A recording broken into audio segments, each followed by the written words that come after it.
Take me down the Shenandoah to the joining of the streams. Take me back to Harper's Ferry. Let me revel in my dreams, where the beauty of the mountains and the struggle to be.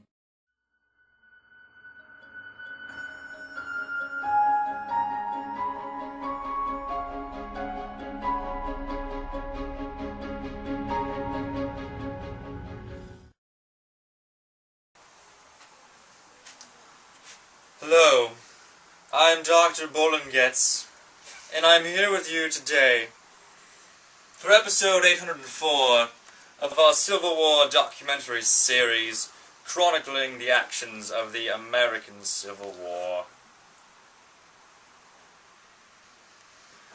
We have gathered a collection of veterans who are at this point well over 100 years old, and interviewed them extensively. We have pictures from the Civil War, from places of the Civil War, after the Civil War, before the Civil War. Really, in all historical study, this might be the best historical study of them all. I'm pleased that you are here with us as we study the American Civil War.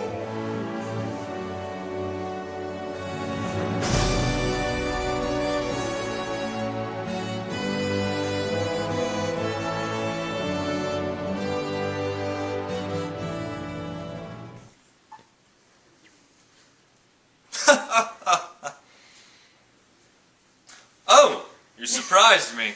Wasn't expecting this. Well, next in our series, we have a look into the importance of railroads in the Civil War. Oh, oh, a memory summer, let's sing out this weekend. Oh, oh, the birds are singing and good vibes are bringing me. Oh, oh, the next week we're hanging there. Hello history fans, my name is Major Distraction, yes that's 2 words, and I will be guiding you through today talking about the importance of railways and supply trains. So here we go, you better be ready and get your muskets out because it's going to be a good time. The importance of railroads was found in transportation time actually. It actually cut transportation time in half as opposed to if you're just a brigade just marching around. That's going to take you a couple days, maybe a week to get to different places, and if you were on a train you could cut that in half and be there within 1 or 2 days, which is totally fun. I have done that myself in my term in the Army. How many miles have you walked this week? How many this week? Oh, like 500 at least. Okay. Yeah. Is that a usual amount? No, that's a little more. We were doing double quick time this week, so yeah, Got my feet it. are kind of tired Got actually. it. Many important battles in the Civil War were fought. I am a survivor, and I'm a really old survivor. You can't really tell. I know I look young, but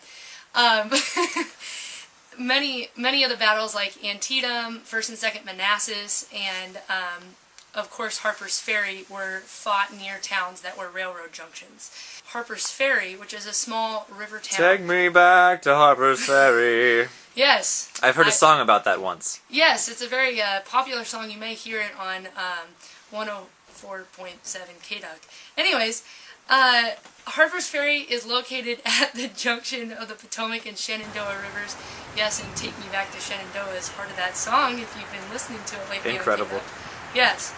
Harper's Ferry at the time of the Civil War boasted 3,000 inhabitants, and that was mostly because of the convergence of the B&O, or the Baltimore and Ohio Railroad, and the Chesapeake and Ohio Canal. Yes, I'm familiar with that. It's from Monopoly, I believe. Yes, kind of. The reason that they had 3,000 inhabitants at that time is because of the convergence of those two. Once the railroad system was up and running, Harper's Ferry economy took off. They had an armory there that gave out 10,000 muskets and rifles a year. That's a lot. And between the time it opened in the late 1700s until about 1869, they made about 60,000 muskets and rifles for use in the Civil War and other places. The different stockpiles of ammunition and different riflery and musketry, and then of course the railroads and the canals that drew both the Confederacy and the Union to Harper's Ferry. Between 1861 and 1865, Harper's Ferry changed hands between the Confederacy and the Union over 8 times. It's a lot of times if you guys know how to count with your fingers. One of the earlier problems that wasn't really with the Union or the Confederacy was John Brown. You may have heard of him. He John Brown's body lies a mouldering in the grave. That's also another popular song that's on the top 10 charts right now. But he raided the armory with a couple of other guys to try to start a slave revolt because he wasn't exactly excited about slavery. But the Confederacy then, after that a little bit, burned down the armory. The objectives of the Union and the Confederacy within Harper's Ferry itself were very different.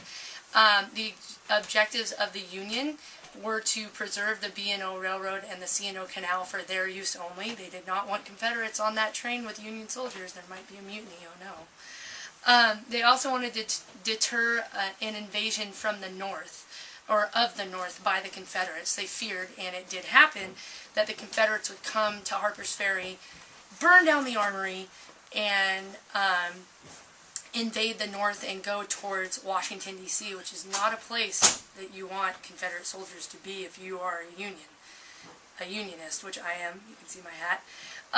Also, another objective was to maintain a base of operation in the lower Shenandoah Valley, which was kind of near where Harper's Ferry was. The Union felt that if they could control Harper's Ferry and the rest of the Shenandoah Valley, they could control supply and make sure that the Union had a clear win. Abraham Lincoln would be excited about that. The Confederacy also had different objectives during the Civil War, but in Harper's Ferry, they wanted to damage Union transports, aka the B&O Railroad, the canal. They wanted to try to damage those, which they did when they burned down the armory, and different things like that to stop the Union from getting more supplies, because the Union had far more supplies than the South during the war in terms of manufactured goods. Another objective was to pass through the mountains that were located near Harper's Ferry to invade Washington, D.C., and also support invasions of the North via the Shenandoah Valley. So what the North wanted, the South didn't want, and so they wanted to also be in Harper's Ferry. So you can see there's a little problem. It was one piece of land and 2 different groups wanted it. The Shenandoah Valley and Harper's Ferry was key to General Robert E. Lee's Maryland campaign. Oh, I hate that guy, man. He's just horrible. In which he wanted to clear the valley of Union garrison's troops. Anything that stood in Harper's Ferry that dealt with firepower, artillery, or anything like that, get that out of the way. And he felt that if he can control the Shenandoah Valley and Harper's Ferry, then he would be able to control supplies and take out the Union Army. So, obviously he didn't take out the Union Army because I'm still here. I don't know if you're still tracking with me, but I'm still here.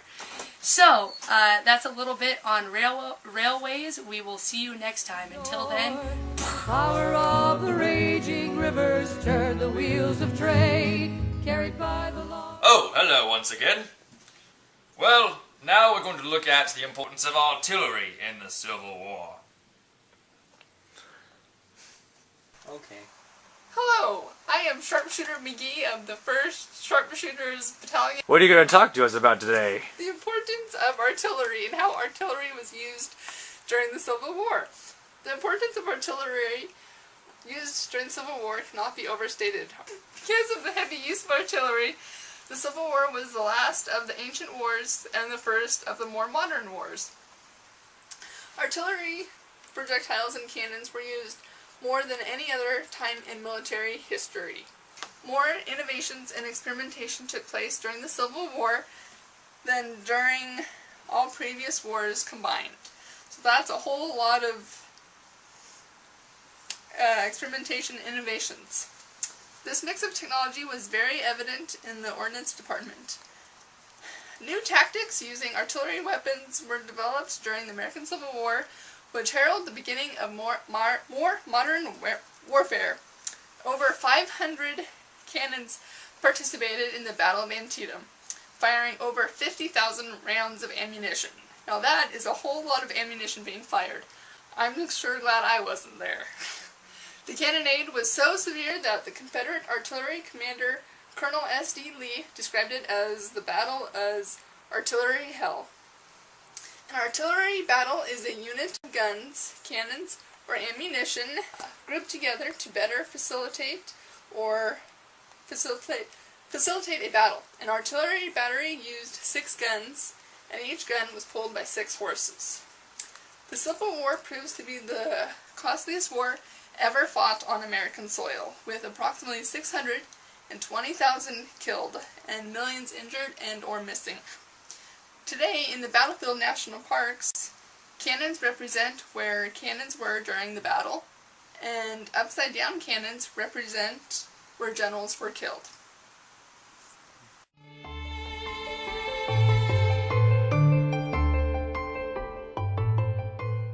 The whole crew of artillery is 13 people. That's to take care of the horses and everything. That's for each cannon? So that's, yeah, for each gun, 13 men. That's how you get the large numbers in artillery units. Right. And could they function if, let's say, one or two were wounded? Then somebody else fills in their slot. Oh, they do? Because they're all trained on all the positions. Okay. So, number 1 man, which is this position here, he's the one that actually seats the round in the back and rams it home. And in wartime, he was expendable, because when you got down to what they called the canister round, which is the last one you're trying to shoot out there to stop the guys from taking your gun away from you, the last 200 yards you're putting normally, well, in the big guns you're putting 2 rounds in it. Double canister. And double canister, yeah. And this one you only put 1 because the canister round in the Mountain House was 148 69 caliber round balls. Wow. In a canvas bag. And so you had 148 bees going out across the field that were very mad. And they tore large swaths. So this gun did as much, if not more damage than the large guns did when it came to shooting canister. And people look at this thing, well, it's just a little bitty gun. Yeah, it still shoots 1,200 yards. And at 200 yards, I'm going to take out a 50-foot path with a canister round. You know, and those guys there are going to cease to exist. And they actually, in the Civil War time, they nicknamed the canister round on Mountain House, they called it the Red Mist round. Because in one battle, particularly, there was a small group of soldiers came up against a mountain howitzer, and they were advancing on it, and when they shot the cannon, when the smoke cleared, the only thing left standing out there in the field was from there down. So it was just knees and shoes. The rest of them were gone. And it's like, you know, they disappeared. Well, when you got 148 slugs of lead coming your way, it's... In 20 seconds you could put another one out there. Oh yeah, you put a second one right on top of it. So it's just... So was there any, given that, was there any movement toward changing tactics to keep that kind of level of casualties occurring? Well, you hoped you were close enough or could get people close enough that you could start doing damage to the artillery crew. Right. And, you know, you got that 20 seconds, you know, run as fast as you can. We can get there, lay down on the ground, and the next round hopefully will go over our head, get up and run again. And that was their mentality, you know, my mass is going to overwhelm yours, yeah, but, or your mass is going to go up against these things.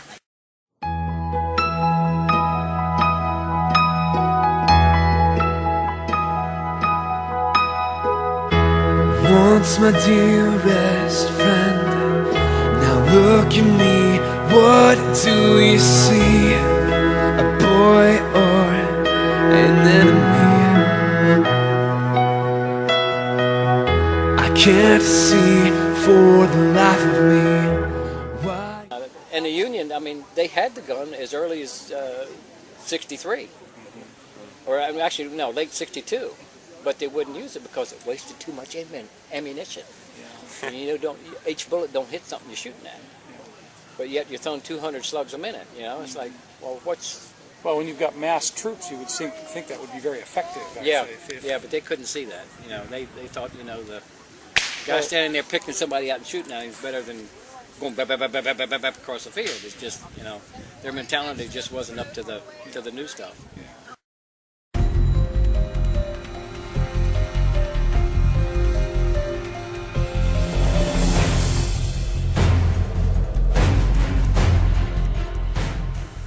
we're here with Major Distraction on this side.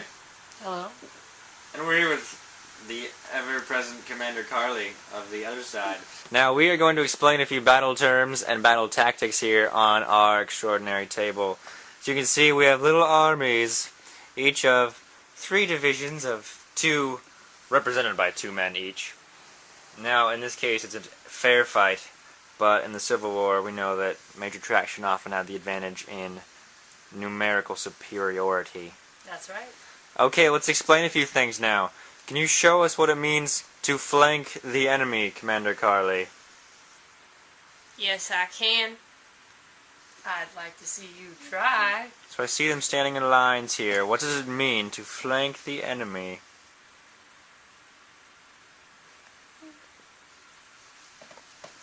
Oh, I see you're going around the outside over there. Yes. Ooh! Wow, that was an effective flanking Too bad that maneuver. would not happen in the field, Commander.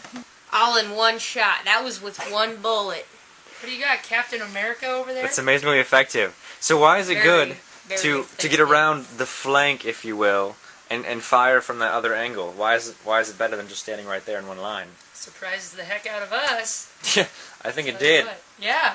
Also, it's a disgrace to get shot in the back. Why are they standing in lines like that?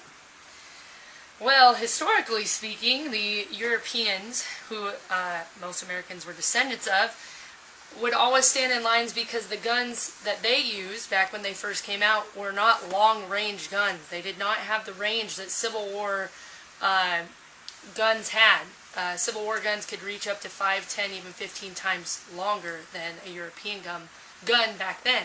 So that's why they're standing in lines, because if they didn't stand in lines while fighting in Europe, well, then you couldn't shoot anybody very accurately, could you? So it wasn't really until Petersburg, the siege of Petersburg, that they started using trench warfare, where people started actually hiding. Commander Carly, how do you feel about the Petersburg aspect of it in the trenches? Very strategic. I quite agree. I quite agree.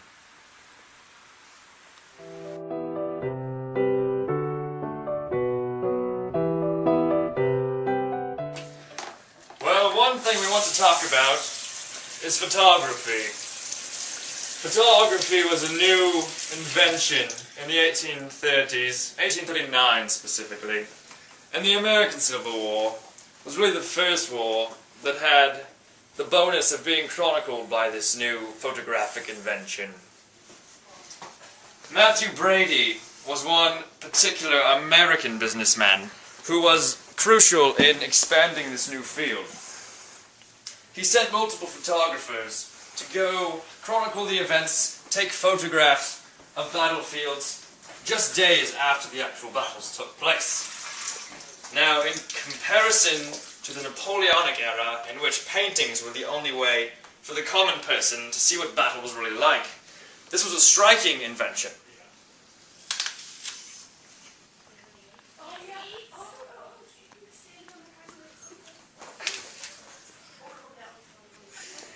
Because the realism of seeing the actual people, instead of just a painting of a person, brought the war home in a new way.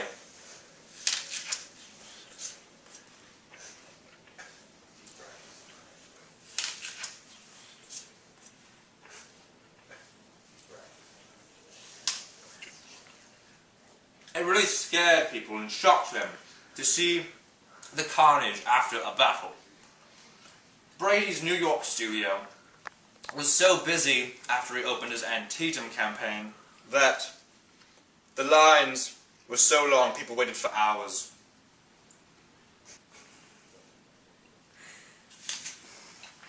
Unfortunately for Mr. Brady, he went bankrupt. He spent his fortune collecting these images.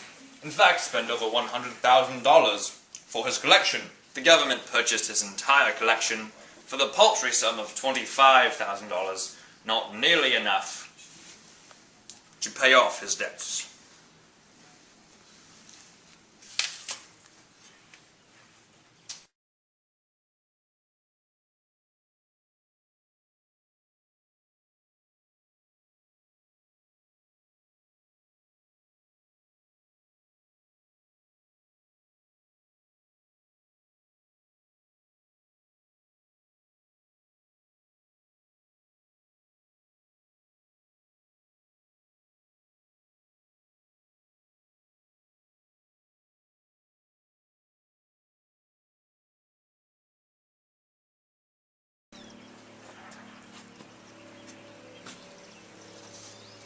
Let us now look at the importance of strategy in the winning of the Civil War. If you want to kill a bunny, you gotta have a strategy.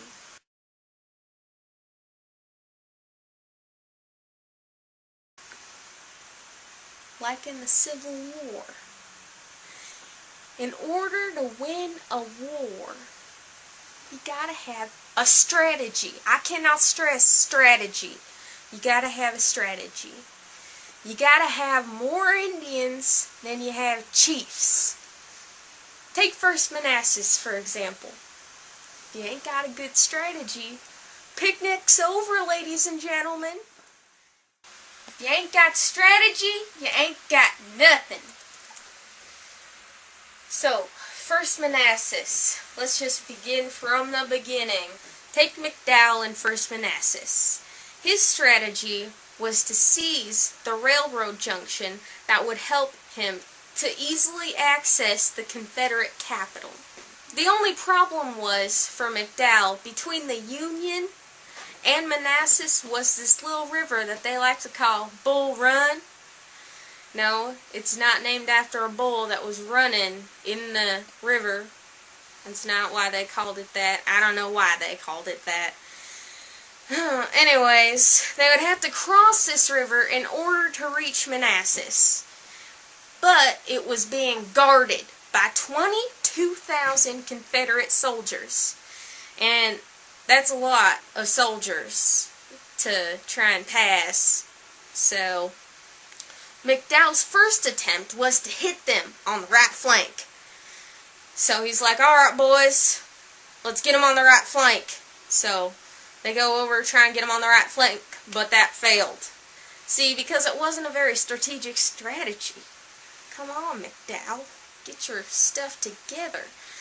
So then he scouted the left flank for 2 days. It took him 2 days to look at the left flank to see if he could get them on the left flank. I don't know why it took him 2 days. It's not like they were riding horses or something. Anyways, Beauregard sent for 10,000 troops. So unfortunately, that plan didn't work very well for the Union. Colonel Nathan Evans, figured out their little diversion because they weren't very quick and they were moving through the dark. And so he left a small force down at Bull Run, and the rest of his troops went to go stop McDowell. Well, that wasn't so good for the Confederates that were left down at Bull Run because he didn't leave enough troops. That sort of rings a bell to my ears. A troop divided cannot stand. He didn't leave enough troops, and so on the bridge they were overcome. Meanwhile, the Confederates met the Federals at Henry Hill, where they would proceed until eventually McDowell's troops had to withdraw. So they were defeated down at Bull Run, but up at Henry Hill they had enough troops to overcome the Union.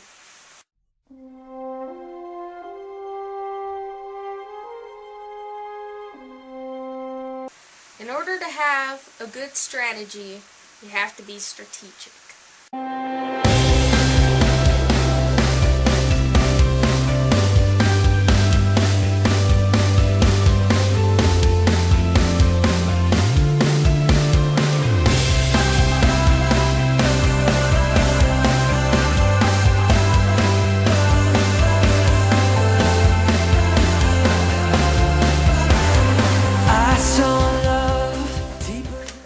We have Sharpshooter McGee here from the 1st Sharpshooters Regiment, and she's going to explain to us the importance of artillery once again and rifling of the barrels. So, please, by all means. So the rifles can only shoot a few hundred yards. I see. While the artillery can shoot up to a couple miles. Oh my goodness. Yeah, it's amazing.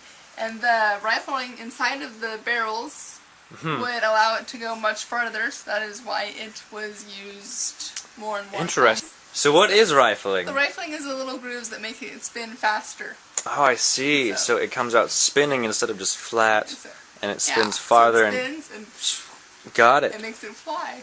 Interesting. Thank you. You're welcome.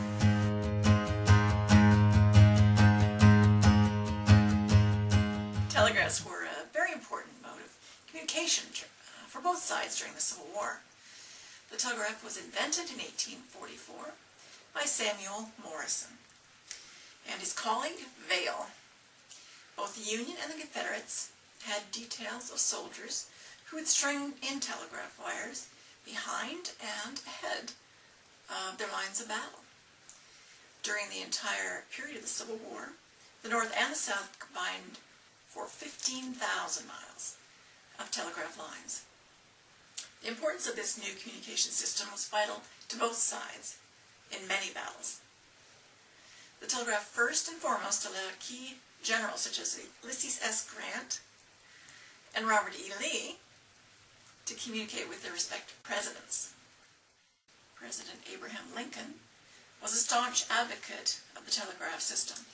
In terms of battlefield use, telegraphs were only really used behind enemy-line operations and maneuvers. If information needed to be communicated at the corps and lower level of command, high-ranking officers would use runners on horseback instead.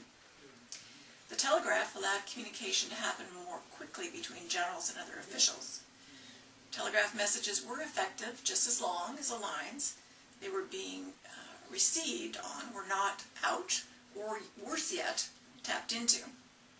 Where telegraph lines gave both sides valuable information about one another's military strategy. Without the telegraph, the Civil War would have been far different than it was. In conclusion, the Civil War marked the transition from the Napoleonic era style of warfare to the more modern style of warfare seen in World War I. So during the Civil War, they used the cannonballs and the parrot guns and that kind of artillery, and by the end of the Civil War we saw the Napoleon era fading away and going into more modern warfare and artillery and using tanks and machine guns and rapid fire machine guns. Oh, hello there. I was a little distracted. The importance of railroads and the movement system that they created throughout the Civil War was not lost with the Civil War. Going into World War I, troops and different kinds of artillery and things were also moved through locomotion and railway systems. So at the beginning of the Civil War, we see that the armies used more traditional strategies. And by the end of the war, they started innovating things like trench warfare, which would soon be used in World War I. Some soldiers used the parrot gun, others the cannon, some the musket gun. But for the generals, it was the power of the telegraph. This is Dr. Bollinger signing off. See you next time for part 805 of the American Civil War series. Sergeant Sharpshooter McGee signing off until next time. This is the Queen signing off. This is Commander Carly signing off. And remember to spade and neuter your bunnies. This is Major Distraction signing off, and remember to unionize your flags.